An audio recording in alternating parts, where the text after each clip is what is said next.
For 2025, 2024 was a really long year for me, and I'm not gonna lie.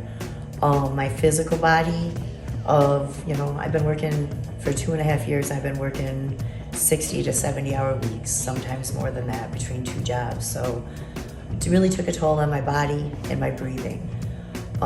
Gained a little bit of thickness, as Javar has pointed out. I'm the only one he knows that can yo-yo so much. So it took a really good toll. The one thing I know I need to do is get more water in me. So that has been something that's not a day one resolution for me, but it's just something I'm working on a daily. If I drink 3 glasses of water in a day, that's more than I was drinking the day before. So I'm not so worried if I can't hit that exact amount, as long as I'm adding 1 more each time. Exercising a little bit more, reaching out to my adult children a lot more. I have only 5 left that I raised, so I'm really, especially after going through December, when you go through that month of that anniversary month of losing one child, you reach out more to the other ones that you have left. And that is a personal goal of mine, no matter what, going forward, is making sure that I am in touch with my adult children, that they know that I love them. I wish I have a stepmom and she calls me, but just to hear that from a parent is, it's up to us to reach out. We're the elders, it's up to us. So that's a goal of mine. Keep fighting for social justice. I wouldn't be here without a beautiful queen.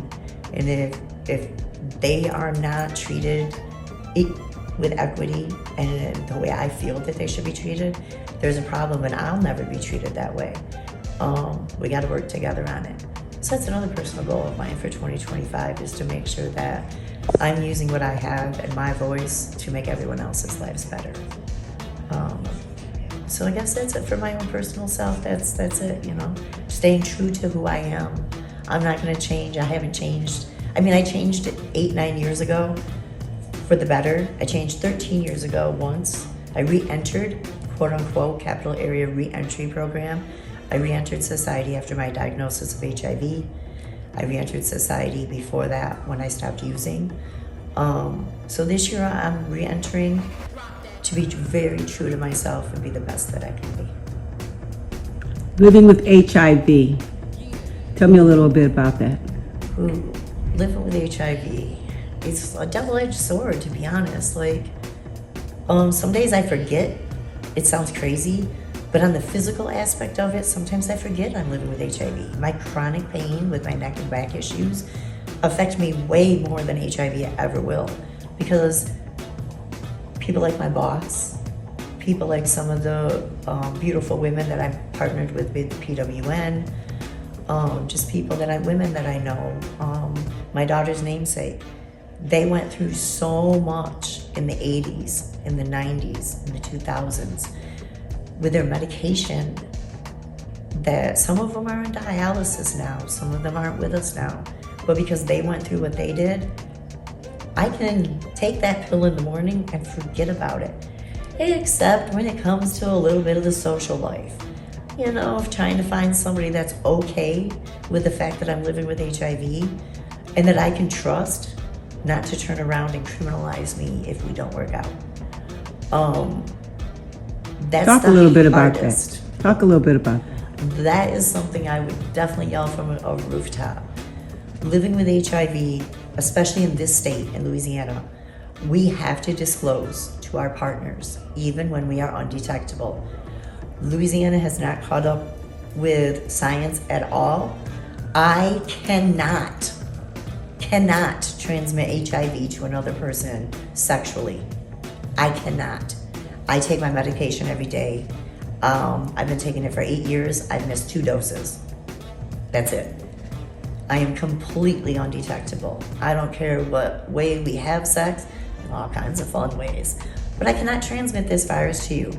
But even if I tell you, if I don't have proof of that and I decide I want to break up with you, you can say that I never told you and press charges against me. And when that happens, I can go to prison for 10 to 15 years. I go on the sex registry for 10, 15 years. Like, even if I do not, which I cannot transmit HIV to you, and you do not acquire HIV, I'm still gonna go to prison for that time, and I'm still gonna be on the sex registry, which means that I can't see my 9-year-old grandson. I can't work at the restaurant I work at. That means I can't go and talk to people at the schools. That means I can't do my work. Even though I didn't do anything. I didn't harm that other person. I am part of LCCH, again, because I have a great boss that allows me to extend this time because it affects every one of us that is living with HIV and the work we do. We really work and try to get bills passed. We are trying to change those laws because they are crazy. I have a close friend that has been harmed by these laws. He did do 2 people that have done prison time for this. We just fought to have somebody that had been charged with something.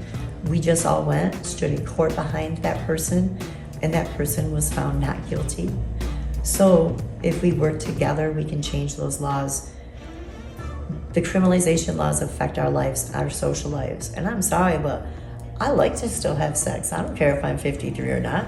I'm probably still gonna be having sex when I'm 73. Sometimes I am afraid of it though. Sometimes I am worried about, well, say somebody's gonna see the billboard I was on, or somebody's gonna hear me talking in the restaurant. I'd be like, oh, I didn't know that. And they can come back. I have that worry all the time about some people. I had different political views than somebody that I've had relationships with. I actually was very hesitant. This sounds so crazy, but I was hesitant on how much I went back and forth with him on politics because I was so afraid that he might just turn around and say, well, here, I'll get her back this way. That's a real fear. That's a real fear. Like, and I never really thought about it until I had to actually unfriend him because I was so worried about it. And that's ridiculous. Well, we shouldn't have to worry about it. We should not have to worry about it at all. Other than that, like I said, like living with HIV does not affect my life as much because I take that 1 pill. Some people take a shot. No, I'm not to that point yet where I want to take that shot. And again, they give the shots in the hips. And I do have problems with my neck and my lower back. And I'm just not ready to deal with that amount of pain to begin with. Usually, it wears off. It's like anything that you start taking. Sometimes when you first start taking a medication, it may affect you one way, but as you take it for a longer period of time, those side effects wear off. And the medicine still works. Push for Cabenuva. It's great for people, especially people that maybe cannot get to the pharmacy to get their medication. Having that injectable, or people that maybe can't remember to take it on a daily basis. Having that injectable is like a really push for science. It makes life so much easier. I take other pills, so taking a pill a day doesn't bother me. But I mean, I have so much privilege because of that I'm white. Look at me. I mean, I've gone through hard times. I've gone through all kinds of things, but it was still easier for me than it is for other people. So I try to remember that no matter what I go through with HIV, that I still had privilege no matter what. When I walked into that doctor's office, they told me about undetectable. I was in New York. I'm white. I got that information. I was able to go to the doctor. I had a vehicle. Not everybody has that opportunity. No, not everybody has that access, and we need that access. Just with our work, we're working on ways that we can get our guests to treatment. One thing I did was last year, actually would have been December, was a year ago. So I had taken my phlebotomy.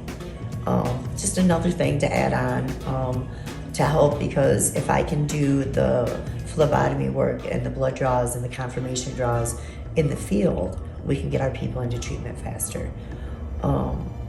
For anybody acquiring HIV today in 2025, to me, I mean, I'm not gonna lie, to me it's disgusting, because the only reason why that people are still acquiring it is because of greed, for one, accessibility, white supremacy.